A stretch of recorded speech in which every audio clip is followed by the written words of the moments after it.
பாகம் 1 அத்தியாயம் 25. இனிய தந்தையே, இந்த இளைஞன் அருண்மொழியை எனக்கு அருகிலேயே இருக்கும் அதிகாரியாக நியமிக்கும்படி தாழ்மையுடன் கேட்டுக்கொள்கிறேன். இது குறித்து தயவு செய்து சேனாதிபதி பிரம்மராயரிடம் பேசுங்கள். அவருக்கு தன் மகனை தனக்கு உதவியாக வைத்துக்கொள்ளும் ஆசை இருக்கலாம். ஆனால் இந்த அருண்மொழி பட்டன் ஒரு சேனாதிபதிக்கு உதவியாளனாக இருக்க வேண்டிய அவசியமில்லை. இந்த இளைஞன் முழுமையானவன், பல விஷயங்களை நன்கு கற்றுத் தெளிந்தவன், மிகவும் துடிப்பானவன். கேள்விகளும் அதற்கான பதில்களும் அவனிடம் நிரம்பி இருக்கின்றன. மிக நிதானமாகவும் மிக்க கோர்வையாகவும் மிக தெளிவாகவும் அவன் சிந்திக்கிறான். அவனோடு நேற்று விளையாட்டாக வாழ் பயிற்சி செய்தேன். அவனை நெருங்க கூட முடியவில்லை. 6 பேர்கள் சேர்ந்து தாக்கியும் அவனை அடக்க முடியவில்லை. மிக எளிதாக அவன் எங்களை சமாளித்தான். சோழ தேச எல்லைகள் பற்றி அவன் கருத்துக்கள் சந்தேகத்துக்கு இடமின்றி இருக்கின்றன. அவனுடைய லட்சியம் பரதகண்டம் முழுவதையும் சோழ புலிக்கொடிக்கு கீழே கொண்டு வருவது என்று சொன்னபோது அவனை ஓடிப்போய் தழுவிக்கொண்டேன். அருண்மொழி பட்டன் தனது தந்தையை சந்திக்க இன்று இரவு கிளம்புகிறான். அவனை நீங்களும் சந்தித்து ஆசீர்வதித்து எனக்கு சேனாதிபதியாக அனுப்புமாறு தாழ்மையுடன் கேட்டுக்கொள்கிறேன். அருண்மொழியின் தகப்பனார் சேனாதிபதி பிரம்மராயருக்கும் மற்றும் அங்குள்ள அதிகாரிகளுக்கும் என் பணிவான வணக்கங்களை சொல்லவும். ஓலையை மன்னர் படித்து முடித்ததும் குபுக் என்று பிரம்மராயருக்கு கண்ணில் நீர் தழும்பியது. சட்டென்று திரும்பி மன்னருக்கு முதுகு காட்டி பிரம்மராயர் தலை குனிந்து கொண்டார். அழுகையினால் அவர் உடம்பு குலுங்க துவங்கியது. அமன்குடி துர்க்கையை நோக்கி மனதுக்குள் கை கூப்பினார். தாயே, மகா துர்கே, சிம்மவாகினி, உன்னை குறித்து தவம் இருந்து உன் அருளினால் பெற்ற பிள்ளை எனக்கு நல்ல பெயர் வாங்கி கொடுத்திருக்கிறான். அவன் சீரும் சிறப்புமாக வாழ உன் பாதங்களை பற்றி கொள்கிறேன் தாயே. உன் பெயர் சொல்லி உன் முன்னே 1000 பேருக்கு அன்னதானம் இடுகிறேன் தாயே. அவனை ஆசீர்வாதம் செய். உனக்கு என் நன்றிகளை வெவ்வேறு விதமாக தெரிவிக்கின்றேன் என்று கை கூப்பினார். அவ்வாறு வேண்டுகிற பொழுதே உணர்ச்சி தாங்காமல் லேசாய் அவர் உடம்பு பதறியது. மன்னர் அவர் முதுகு தொடுவது தெரிந்தது. மன்னர் அவரை திருப்ப பிரம்மராயர் தலை குனிந்தபடியே இருந்தார். என்ன இது?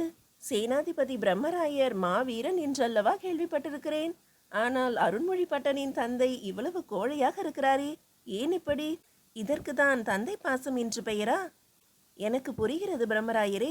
மாமன்னர் நான் வேறு, ராஜேந்திரனின் தகப்பன் ராஜராஜனாக இருக்கின்ற போது நான் வேறு. ராஜேந்திரனை பற்றி நான் எவ்வளவு பெருமைப்பட்டு கொண்டிருக்கிறேன் என்று உங்களுக்கு தெரியும். அவ்விதமே எனது நண்பரும் சேனாதிபதியுமான நீங்கள் உங்கள் மகனை பற்றி பெருமைப்பட்டு கொள்ள வேண்டும் என்பதற்காகவே தான் இத்தனை பேருக்கு நடுவே ரகசியமாக எனக்கு வந்த ஓலையை வாசித்தேன். நல்ல குழந்தைகள் பெறுவது என்பது மிக பெரிய கொடுப்பினை, பாக்கியம். இது இறைவனின் அருள், குருவருள். பிரம்மராயரே, என் மகன் வேண்டிக் கொண்டபடி என் மகனின் தந்தையாகிய இந்த ராஜராஜன் ஒரு தந்தையிடம் கையேந்தி அவரது மகனை தரும்படி கேட்டுக்கொள்கிறான். அருண்மொழி பட்டனை என் மகனுக்கு துணையாக அனுப்புவீரா? ராஜேந்திரன் எவரையும் புகழக்கூடியவன் அல்ல. அவன் கர்வம் மிக்கவன், சற்று முன்கோபியும் கூட. மனமாற அவன் இத்தனை தூரம் பாராட்டி இருக்கிறான் என்றால் அருண்மொழி பட்டன் இந்த பாராட்டையெல்லாம் விட மிக உயர்ந்தவனாக இருந்திருக்க வேண்டும். எனவே அப்படிப்பட்ட ஒரு இளைஞன் என் மகனுக்கு துணையாக இருப்பதையே நானும் விரும்புகிறேன். பிரம்மராயரே, அருண்மொழி பட்டன் வந்ததும் எனக்கு சொல்லி அனுப்புங்கள். சந்திக்க ஆவலாக இருக்கிறேன். அவனுக்கு சோழ தேசத்தில் இளவரசரின் தனிப்படைக்கான சேனாதிபதி நியமனம் காத்திருக்கிறது. உங்கள் மகனை சோழ தேசத்துக்கு தத்தம் செய்யுங்கள். மன்னர் பிரம்மராயரை பார்த்து கை கூப்பினார். மாமன்னரே, நான் தின்ற சோறு உங்களுடையது எனில், இந்த சோழ மண்ணினுடையது எனில், இந்த மண்ணின் விளைவால் இந்த சோற்றின் விளைவால் எனக்கு பிறந்த மகனும் உங்களுடையவன். இந்த மண்ணுக்கு சொந்தக்காரன். அவனை உங்களுக்காக உபயோகப்படுத்த என்னிடம் நீங்கள் அனுமதி வாங்க வேண்டிய அவசியமே இல்லை. இந்த சோழ தேசத்தின் ஒவ்வொரு குடிமக்கள் மீதும் உங்களுக்கு உரிமை இருக்கிறது. என் மகன் உங்கள் சொத்து, அதற்கு பிறகு உங்கள் மகனின் சொத்து. எனவே என்னுடைய அனுமதியை கேட்க வேண்டிய அவசியமே இல்லை. இருப்பினும் தந்தை என்ற முறையில் என் மூத்த மகன் அருண்மொழி பட்டனை உங்கள் குடும்பத்திற்காக நான் தத்தம் தந்தேன் தந்தேன் தந்தேன் என்று வலது கையை உயர்த்தி உரக்க 3 முறை சொன்னார். மந்திரி சபை கூட்டம் எழுந்து நின்று ஆரவரித்தது. சேனாதிபதி கிருஷ்ணன் ராமனான பிரம்மராயர் வாழ்க என்று வாழ்த்து கூறியது. மாமன்னரின் மெய்கீர்த்தியை சகலரும் ஒட்டுமொத்தமாக உரக்கச் சொன்னார்கள். அடுத்த 3 மாதமும் அருண்மொழி பட்டன் அப்பாவோடு இருந்ததை விட மாமன்னர் ராஜராஜரோடு இருந்த நேரங்கள்தான் அதிகம். தன்னோடு அருண்மொழியை பல இடங்களுக்கு அழைத்து போன மன்னர் அவனை கருவூர் தேவரோடு போய் இரு என்று ஆணையிட்டார். அருண்மொழியை தனியே அழைத்து போய் அவருக்கும் கருவூர் தேவருக்கும் இருக்கும் தொடர்புகளை விவரித்து கூறினார். மன்னரின் கட்டளையை ஏற்று கருவூர் தேவர் குடியிருக்கின்ற உடையாளூர் நோக்கி போன மாதமே அருண்மொழி பட்டன் பயணப்பட்டு விட்டான். இளவரசரின் சேனாதிபதி என்று அவனுக்கு சொல்லப்பட்டிருக்கிறதே தவிர எந்த பதவி பிரமாணமும் நடந்துவிடவில்லை. அது பற்றி அவன் கேட்கவும் இல்லை. அவன் கை செலவுக்கு ஒரு பை நிறைய பொற்காசுகள் கொடுத்து கட்டி தழுவி மன்னர் அனுப்பியது தவிர வேறு எந்த பரிசும் தந்துவிடவில்லை. அந்த குழந்தைக்கு ஏதேனும் நிலப்புலன்களை தர வேண்டாமா என்று மாதரசி பஞ்சவன் மாதேவி மன்னருக்கு நினைவூட்ட, மொத்த சோழ மண்டலமே அவனிடம் நிர்வகிக்க கொடுக்க போகிறேன். கையகல நிலம் கொடுத்து என்ன ஆகப் போகிறது? இவையெல்லாம் பிறகு பார்த்து கொள்ளலாம். இப்போது எந்த அவசரமும் இல்லை என்று சொன்னார். மன்னர் மனதில் அருண்மொழி பட்டனை பற்றிய பெரிய நம்பிக்கைகள் இருப்பதை பிரம்மராயர் புரிந்து கொண்டார். இன்றைக்கு உடையாருள் இருக்கும் கருவூர் தேவரை நோக்கி அவசரமாக போகும்படி நேரிட்டதால் மகனை பற்றிய சிந்தனைகளும் பிரம்மராயருக்கு அதிகமாகிவிட்டது. மகனையும் பார்க்க முடியும் என்கிற ஒரு விஷயம் உள்ளுக்குள்ளே சந்தோஷத்தை கொடுத்தது. உடையாலூரிலிருந்து அவனையும் அழைத்து கொண்டு திருநாரையூர் என்கிற நாச்சியார் கோவிலுக்கு போய் ஸ்ரீனிவாச பெருமாளை வணங்கிவிட்டு அங்கிருந்து அம்மன்குடிக்கு போய் துர்க்கைக்கு ஒரு அபிஷேகம் செய்துவிட்டு பிறகு தஞ்சைக்கு திரும்பலாம் என்ற எண்ணம் வந்தது. இரவு முழுவதும் தூக்கமின்மையால் பசியும் களைப்பும் வெயில் ஏற அதிகரித்தன. திருக்க பித்தளம் நெருங்கிய போது வயல் பக்கம் மறைந்து போகாமல் ராஜபாட்டையின் வழியே ஊருக்குள் நுழைந்தார். தான் வந்திருப்பதை சொல் என்று அருகே வந்த ஆதிகேசவனை முன்னே அனுப்பினார். ஆதிகேசவன் குதிரையை துரத்தி கொண்டு முன்னே போய் பிரம்மராயரின் வருகையை சொல்ல ஊரில் அதிகாரிகளும் வேளாளர்களும் அந்தணர்களும் ஒன்று கூடினார்கள். வரவேற்றார்கள். ஊரில் உள்ள சிறிய படை வரிசையாக நின்று வாள் உயர்த்தி அவரை வரவேற்றது. பிரம்மராயர் கபித்தளத்தில் இறங்கி காவிரியில் குளித்தார். ஆதிகேசவன் அதற்குள் அவருக்கு பிடித்த உணவை தயார் செய்ய சொல்லி உத்தரவிட்டிருந்தான். ஒரு வைணவர் வீட்டில் உணவெடுத்து கொண்டதும் ஆதிகேசவன் உணவுக்கான காசை அவரிடம் தட்சணையாக மரியாதையுடன் சமர்ப்பித்தான்.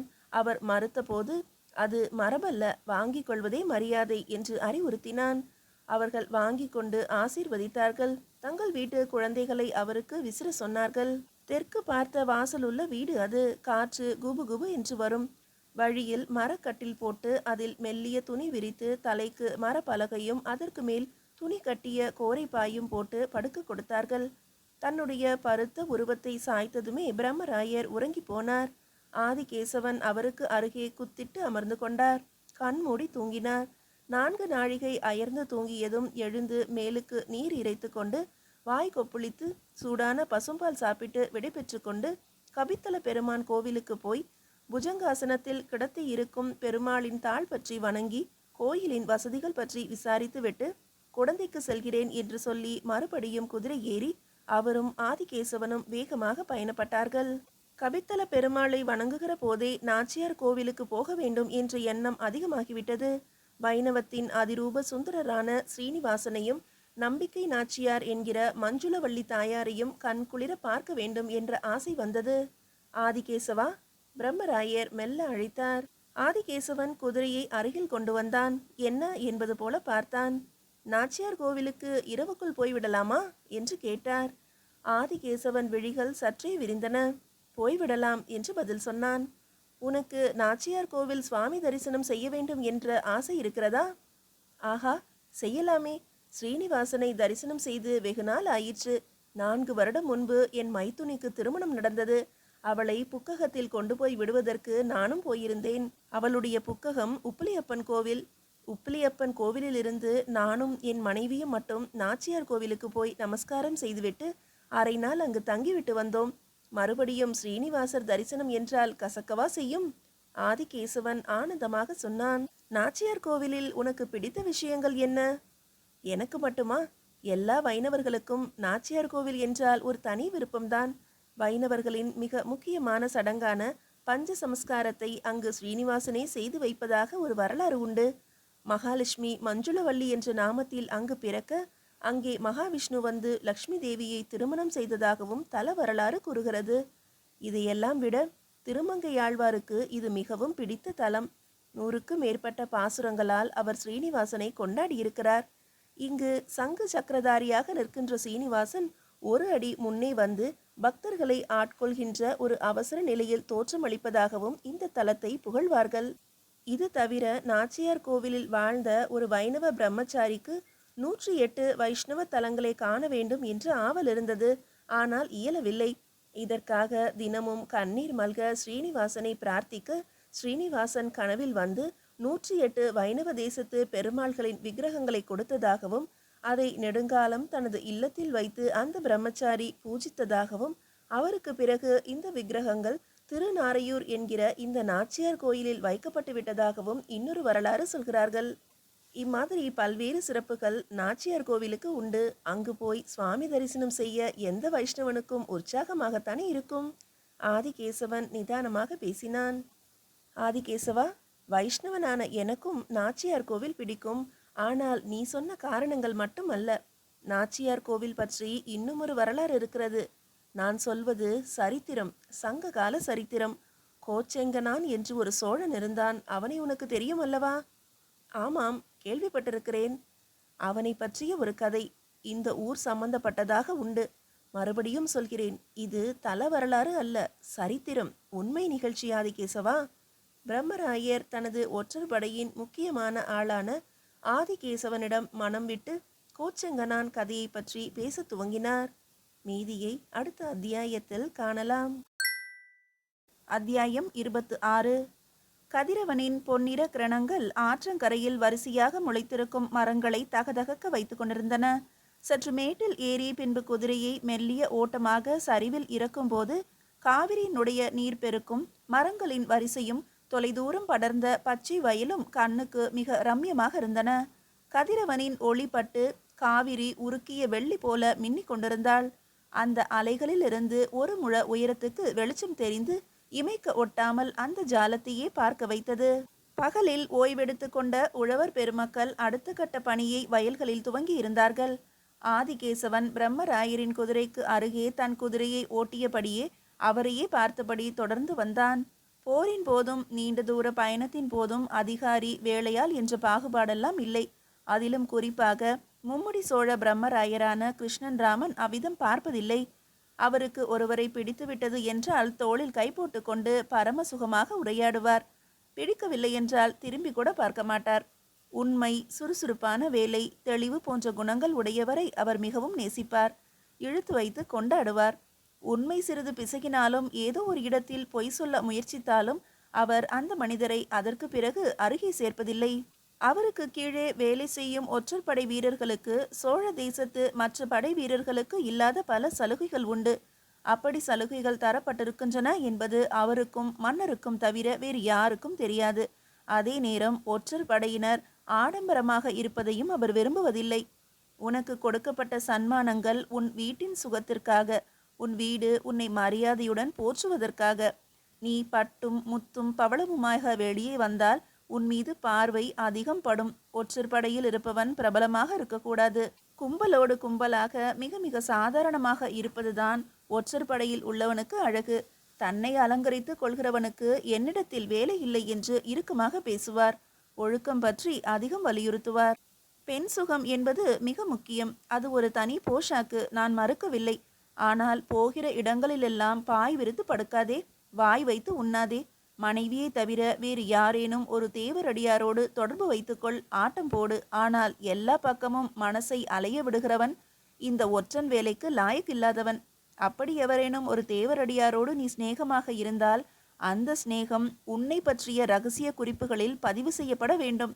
அவளும் நமது கண்காணிப்புக்கு உட்பட்டவள் ஆவாள் என்பதை புரிந்து கொள்ள வேண்டும். கிட்டத்தட்ட 1000 பேருடைய பிரம்மராயரின் ஒற்றர் படையில் அத்தனை வீரர்கள் பெயரும் குடும்ப சரித்திரமும் பிரம்மராயருக்கு தெரியும். இந்த ஒரு குணமே ஒற்றர்களை அவர் மீது மிகுந்த மரியாதையுடன் பார்க்க வைத்தது. ஆதிகேசவனுக்கும் அந்த மரியாதை உண்டு.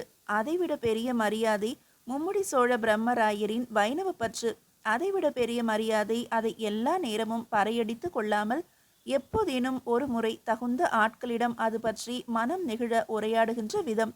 அது மட்டும் அல்லாது மற்ற வைணவர்களைப் போல் சைவர்களிடம் அலட்சியமாகவோ அகம்பாவத்தோடோ நடந்து கொள்ளாமல் அவர்கள் கொடுக்கின்ற திருநீரை எடுத்து வாயில் போட்டுக்கொண்டு தலை உச்சியில் தடவிக்கொள்கிற குணம் அவரிடம் இருந்தது. சைவர்கள் மிகுந்த சோழ சாம்ராஜ்யத்தில் மன்னரும் சைவராக இருக்க மகா மந்திரியும் சேனாதிபதியுமான கிருஷ்ணன் ராமன் வைணவராக இருந்தபடியால் வைஷ்ணவ விண்ணகரங்கள் அவைகளுக்கு உண்டான பங்கை பெற்று 6 கால பூஜையோடும் நல்ல வேலையாட்களோடும் நிபந்தங்கள் விட்ட நிலங்களோடும் செழிப்பாகவே இருந்தன. அப்படிப்பட்ட சேனாதிபதியை ஊர் மக்கள் சுற்றி இருக்கும் போது விலகி இருந்த ஆதிகேசவன் இப்பொழுது குதிரையை மிக நெருக்கமாக செலுத்தி, ஏதோ கதை சொல்கிறேன் என்று சொன்னீரே என்று கிட்டத்தட்ட ஏக வசனத்தில் அவர் மௌனத்தை கலைத்தான்.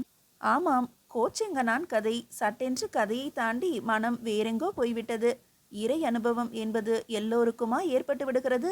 அறிவோ அதிகாரமோ பணபலமோ படைபலமோ இருந்தால் இறை அனுபவம் கிடைத்து விடுமா?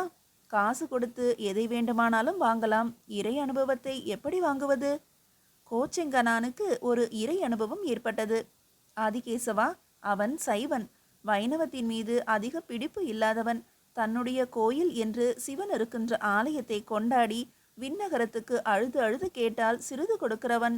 சோழ தேசத்தை இன்றிலிருந்து 600 வருடங்களுக்கு முன்பு ஆட்சி செய்து கொண்டிருந்த கோச்செங்கனான் வடக்கே இருந்து வந்த எதிரிகளால் தாக்கப்பட்டு தேசத்தை விட்டு துரத்தப்பட்டான். காடுகளில் ஒளிந்து வாழ்ந்த கோச்செங்கனான் மணிமுத்தாறு நதிக்கரையில் முனிவர்கள் சிலரை கண்டு வணங்கினான்.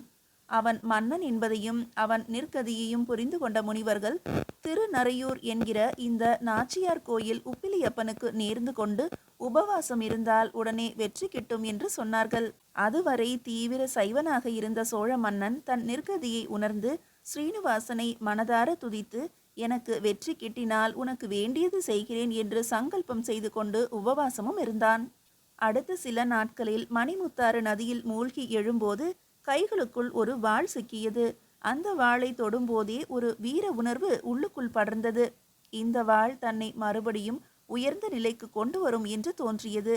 அவன் அந்த வாளை இடுப்பில் தரித்து மறுபடியும் உப்பிலியப்பனை வணங்கி சிதறி கிடந்த தனது படைகளை ஒன்று திரட்டி நல்ல நாள் பார்த்து தன் தேசத்தை அடைந்து அங்குள்ள மக்களுக்கு இரகசிய செய்தி கொடுத்து எதிரிகள் அறியாத வண்ணம் மறுபடியும் காடுகளுக்கு போய் படைகளுக்கு நல்ல பயிற்சி கொடுத்து எதிரியை தாக்கி சோழ தேசத்தை கைப்பற்றி கொண்டு பிறகு ஓட ஓட எதிரியை அவருடைய எல்லையை தாண்டி பலகாலம் துரத்தினான். சோழ தேசம் வெகு சீக்கிரமே விடுதலை பெற்றது. நன்றி மறவாத கோச்செங்கனான் ஸ்ரீனிவாசன் கோயிலில் தன் பெயரில் ஒரு திருமண மண்டபம் அமைத்து விமானத்திற்கு தங்கம் வேய்ந்து கோவிலுக்கு நல்ல விளைநிலங்கள் அளித்து மூலவருக்கு ஆபரணங்கள் பூட்டி மகிழ்ந்து தன் நன்றியை தெரிவித்தான். அந்த காலத்தில் தாம் செய்த நன்கொடைகளை கல்வெட்டில் எழுதி வைக்கும் பழக்கமில்லை. ஆனால் அப்போது வாழ்ந்த பெரியவர்கள் அரசர்கள் செய்த நல்லவற்றை தங்கள் பாடலிலே எழுதி வைத்தார்கள். செம்பியன் கோச்செங்கனான் சேர்ந்த கோயில் திருநறையூர் மணிமாடம் சேர்மின்களே தெய்வாழ்வாள் வளம் கொண்ட சோழன் சேர்ந்த திருநறையூர் மணிமாடம் சேர்மின்களே என்று திருமங்கையாழ்வாரால் அந்த சோழ மன்னன் பாடப்பட்டான். அவன் 63 நாயன்மார்களில் சோழ நாயன்மாராக கருதப்பட்டான். இன்று நேற்றல்ல, வெகு காலம் முன்பு சைவ சமய மன்னனை நம்பெருமாள் கவர்ந்து கைகூப்பி தொழ வைத்திருக்கிறார். நமது மன்னரையும் நம்பெருமாள் கவரலாகாதா ஆதிகேசவா? ஆதிகேசவன் பேசாது அவரையே பார்த்தபடி வந்தான். தஞ்சையில் பரதகண்டமே பார்த்திராத மிக பெரிய கோவில் சிவனுக்காக நமது மன்னர் எழுப்ப போகிறார். பல ஆயிரக்கணக்கான கல் தச்சர்களை தஞ்சைக்கு வரவழைத்து மிக பெரிய கற்றளி அமைக்க போகிறார். அந்த வேலையை அவர் மனதுக்குள் துவங்கிவிட்டது எனக்கு தெரிகிறது. அதற்காகவே அவர் இடைவிடாது சிந்தித்து கொண்டிருப்பதை நான் உணர்கிறேன். அதனுடைய முதற்கட்டமாய் தேவரடியார்கள் காஞ்சிபுரத்திலிருந்து வரைபடங்கள் கொண்டு வந்திருக்கிறார்கள். இனி அடுத்த சில வருடங்கள் மாமன்னர் ராஜராஜர் கட்டுகின்ற கோயிலுடைய நினைப்பாகவே நம் வாழ்க்கை நகர்ந்துவிடும். என்ன இருந்தாலும் நான் வைணவன் அல்லவா ஆதிகேசவா? இப்படி ஒரு கோயில் நம்பெருமாளுக்கும் எழுப்ப எவராவது முன்வர வேண்டுமே என்று தோன்றுகிறது. அப்படி ஒரு ஆசை வருகிறது. உயரமும் அகலமும் ஆன கோயில் கூட தேவையில்லை. இருக்கின்ற விண்ணகரங்களை சுத்தப்படுத்தி உள்ளுக்குள் இருக்கின்ற சிலைகளை செப்பனிட்டு எல்லா பகுதிகளிலும் பிரபந்தங்கள் பாட நிபந்தங்கள் விட்டு வைணவத்தை ஆதரிக்கின்ற திரித்தண்டி சந்நியாசிகளுக்கு உணவிட்டு உபசரிக்க வேண்டும். இதை அரசாங்கத்தில் எவரேனும் செய்தால் கூட போதும். திரும்ப திரும்ப நானே விண்ணகரத்துக்கு செய்து கொண்டிருப்பது எவருக்கேனும் கசப்பை ஏற்படுத்துமோ என்ற அச்சம் எனக்குள் இருக்கிறது. ஆகவேதான் வைஷ்ணவனான நான் இதை செய்யாமல் சைவம் சார்ந்த எவராவது விண்ணகரங்களுக்கு நிபந்தங்கள் விட்டால் உதவி செய்தால் அது பொருத்தமுடையதாக இருக்கும்.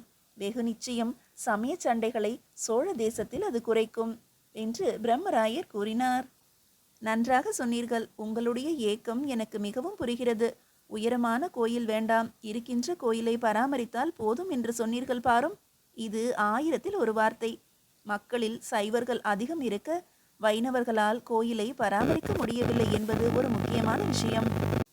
சிவனடியார்கள் செல்வ செழிப்பில் இருக்க வைணவ திரிதண்டி சந்நியாசிகள் சற்று இளைப்பாகத்தான் இருக்கிறார்கள். இதை நாம் சுட்டிக்காட்டினால் நம்மை அவர்கள் எதிரியாக நினைக்க வாய்ப்பு இருக்கிறது. சரி, அரசர் விண்ணகரத்துக்கு எதுவும் செய்ததில்லையா? ஆதிகேசவன் கேட்டான். நிறைய செய்திருக்கிறார், இன்னமும் செய்வார் என்றார் பிரம்மராயர். ஆனால் நீங்கள் என்ன செய்தீர்கள் சைவத்துக்கு என்று உடனடியாக அவர்கள் உங்களை கேட்கக்கூடும். ஆதிகேசவன் சொல்ல பிரம்மராயர் சடக்கென்று திரும்பினார். பிரம்மராயரின் குதிரை இடதும் வலதும் நகர்ந்து ஆதிகேசவனின் குதிரையை இடித்தது. ஓ, அப்படி ஒரு கேள்வி என் மீது வரும் என்று நீ நினைக்கிறாயா? பிரம்மராயர் ஆதிகேசவனிடம் கேட்டார். நிச்சயம் வரும். நீங்கள் இது குறித்து கேள்வி எழுப்பினால் பதில் கேள்வி சைவர்கள் எழுப்ப மறுப்பார்களா? ஆதிகேசவன் பதில் உரைத்தான். ஆமாம், எழுப்புவார்கள். அவர்கள் கேள்வி எழுப்புவதற்கு முன்பு நாமாக ஏதும் செய்துவிட்டால்? எனக்கு புரியவில்லையே ஆதிகேசவா. நீங்கள் சைவத்திற்கு எதிரி இல்லையே? ஆதிகேசவன் கேள்வி எழுப்பினான். உண்மைதான், நான் சைவத்திற்கு எதிரி இல்லை. ஆனால் சைவத்திற்கு நான் என்ன செய்திருக்கிறேன்? எங்கேனும் சிவன் கோயில் கட்டியிருக்கிறேனா? அல்லது செங்கல் தளியை கற்றளியாக புதுப்பித்திருக்கிறேனா? இல்லையே. நான் மட்டும் மன்னன் விண்ணகரங்களை புதுப்பிக்க வேண்டும் என்று எண்ணுகிறேனே. நல்லது ஆதிகேசவா, சரியான சமயத்தில் ஞாபகப்படுத்தினாய். என்னுடைய ஊரான அமன்குடியில் அரசரின் பெயரால் அரசனுக்கு பிடித்த சிவனுக்கு என்று ஒரு கோயில் நான் நிச்சயம் எழுப்புவேன். அருகே பால திரிபுர சுந்தரியை ஸ்தாபிப்பேன். நான் வைஷ்ணவனாக இருந்தாலும் போருக்கு போகும்போது என் மனம் துர்க்கையிடம் சரணடைகிறது. போரின் உக்கிரத்தை பார்க்கும்போது எனக்குள் துர்க்கை பற்றிய ஆவேசம் ஏற்படுகிறது. நான் சாக்த வழிபாடு செய்வது இல்லை எனினும் சைவ வைணவத்தை தாண்டி இந்த சோழ தேசத்தை துர்க்கைதான் காப்பாற்றி கொண்டிருக்கிறாள் என்ற பரபரப்பு ஏற்படுகிறது. ஆதிகேசவா, சிவன் கோயில் மட்டுமல்லாது அஷ்டதச புஜ துர்க்கைக்கும் ஒரு சன்னதி ஏற்படுத்தி என் ஊர் மக்கள் வழிபடும்படி நான் செய்வேன். இதோ என் வலது பக்கம் பொங்கி போய்க் கொண்டிருக்கிற காவிரி தாய் மீது ஆணை. இதோ என் குதிரை நடந்து கொண்டிருக்கிற சோழ மண்ணின் மீது ஆணை. இதோ வானத்தை தங்கமயமாக்கி கொண்டிருக்கிற கதிரவனின் மீது ஆணை. நான் சைவத்திற்காக ஏதேனும் நிச்சயம் செய்வேன்.